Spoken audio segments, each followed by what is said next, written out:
Саламатсыздарбы биздин Чалкан медиа каналдын көрөрмандары. Биздин каналга жазылып, акыркы жаңылыктарды угуңуздар. Президент Сооронбай Жээнбеков Сауд Аравиясына учуп кетти. Өлкө башы Сауд Аравиясындагы Кыргызстандын элчилигинин имараттарынын жаңы комплексинин расмий ачылышына катышып, мекендештер менен жолугушары маалым болду. Президент Сооронбай Жээнбеков расмий сапар менен Сауд Аравиянын падышалыгына учуп кетти. Бул туурасында өлкө башчынын маалымат кызматынан билдиришти. Ага ылайык сапардын алкагында президент Сауд Аравиясынын королу Салман бин Абдулазиз, Мураскер ханзадасы Мухаммед бин Салбан жана Ашура мажлисинин төрагасы Абдулла бин менен жолугат. Саясий, соода-экономикалык жана маданий гуманитардык тармактарда эки тараптуу кызматташуунун келечеги талкууланат. Мындан тышкары Сауд өнүктүрүү фондусунун директорлор кеңешинин төрагасынын орун басары, аткаруучу директор Халид Ал-Худайри жана Ислам өнүктүрүү банкынын президенти Бандар Хаджар менен соода-экономикалык жана инвестициялык тармактарда кызматташуу маселелерин талкуулоо үчүн жолугушуулар пландалган деп айтылат маалыматта. Ошондой эле өлкө башчы Сауд Аравиясындагы Кыргызстандын элчилигинин имараттарынын жаңы комплексинин расмий ачылышына катышып, мекендештер менен жолугат. Кыргызстандын расмий делегациясынын курамында Тышкы иштер министри Чыңгыз Айдарбеков, президенттин аппараттын тышкы саясат бөлүмүнүн башчысы Данияр Сыдыков, президенттин аппараттын жетекчисинин биринчи орун басары Алмаз Кененбаев, Кыргызстандын Сауд Аравия падышалыгындагы атайын жана ыйгарым укуктуу элчиси Абдулатиф Жумабаев бар. Ал эми жогорку кеңештин депутаттарынан тизмеге Алмазбек Батырбеков, Бакыт Төрөбаев, Акылбек Жапаров, Искендер Гайыпкулов, Курманкул Зулушев жана Төрөбай Зулпукаров кирген. Ошондой делегаттардын арасында финансы министри Бактыгүл Жээнбаева, билим берүү жана илим министри Каныбек Исаков, өзгөчө кырдаалдар министри Нурболот Мирзахметов, экономика министри Санжар Мукамбетов жана айыл чарба, тамак аш өнөр жайы жана мелиорация министри Эркинбек Чодуев бар. Ички иштер министрлиги Зарылбек Рысалиевдин өлкөдөн чыгып кеткени боюнча түшүндүрмө берди.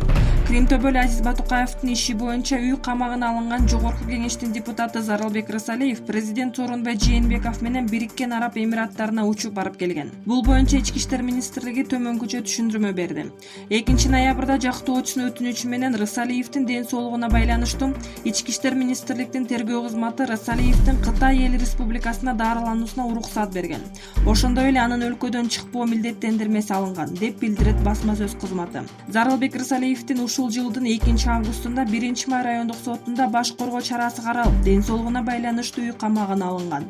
Азиз Батукаев түрмөдөн бошотулуп, өлкөдөн чыгып кеткен чуулуу окуя учурунда Рысалиев жаза аткаруу мамлекеттик кызматынын башчысы болчу.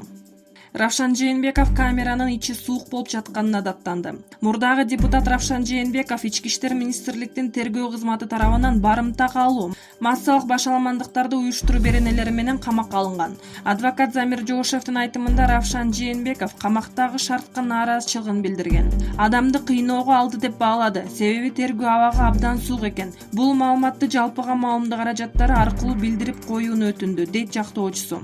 Эске салсак, Равшан Жээнбеков 12 декабрда Бишкек шаардык ички иштер башкармалыгынын убактылуу кармоочу жайына киргизилди. Адвокат Атамбаев ооруп калгандыктан сотко келген жок. Мурдагы мамлекет башчы ден соолугуна байланыштуу сот залына келбей калгандыктан процесс башка күнгө жылдырылды. Мурдагы президент Алмазбек Атамбаев ооруп калгандыгына байланыштуу сотко алып келинген жок. Бул тууралуу журналисттерге анын адвокаттары Сергей Слесарев менен Замир Жоошев билдирди. Алар Атамбаевдин эмнеси ооруп калганын тактаган жок, бирок кан басымы боюнча көйгөй жаралышы ыктымалдыгын болжошту. Кримтөбөл Азиз Батукаевдин абактан мыйзамсыз бошотулушу боюнча соттук процесс 17 декабрга жылдырылды. Буга чейин Атамбаев сотко келүүдөн 2 ирет баш тартып койгон. Бирок 29-ноябрда аскерлер аны 1-май райондук сотуна алып келген.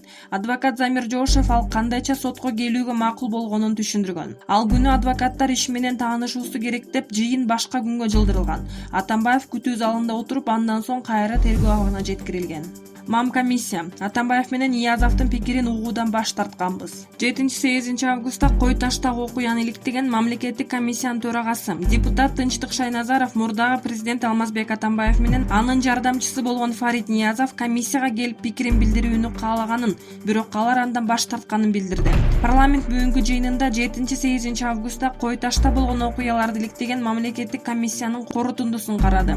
Кесиптешим мурдагы президент Алмазбек Атамбаев менен Ниязов комиссияга келип маалымат берип оюн билдирүүгө аракет кылганын айтып жатат. Туура, бул маселе комиссиянын отурумунда көтөрүлгөн. Бир тобу макул болуп барып угалы деген, бир тобу каршы чыккан. Каршы болгондордун себеби өз убагында экс-президент бул комиссияны тааныбайм, бүгүнкү бийлик мыйзамсыз, тергөө, сот мыйзамсыз, бүт баары туура эмес деген. Ошондуктан бул маселе добушка коюлуп чечилген, деди Шайназаров. Ал эми мам комиссиянын чакыруусун кабыл албаган депутаттардын бири Асель Кодуранова эмне үчүн андай кадамга барганын айтып берди.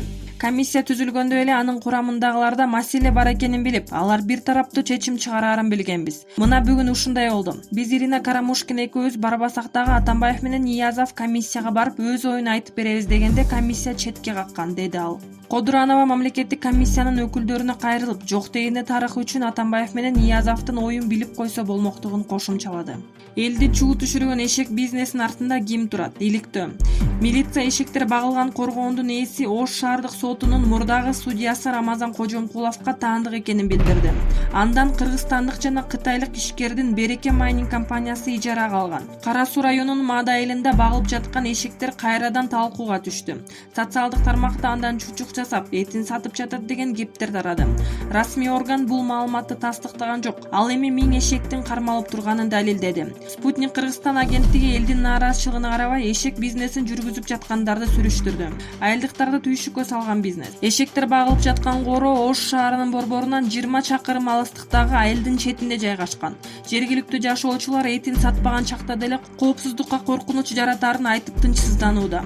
Коргондон чыккан сасык жыт айылды каптап, жайкысын чымын-чиркейлердин чордонуна айланып калаарын айтышат. Бул ар кандай ооруларды пайда кылышы мүмкүн деп чочулуушуда. Маада айылынын тургуну Сажида Турдуева түйшүк тарткан аз келенсип башкаларга шылдың болуп жатканын белгиледи.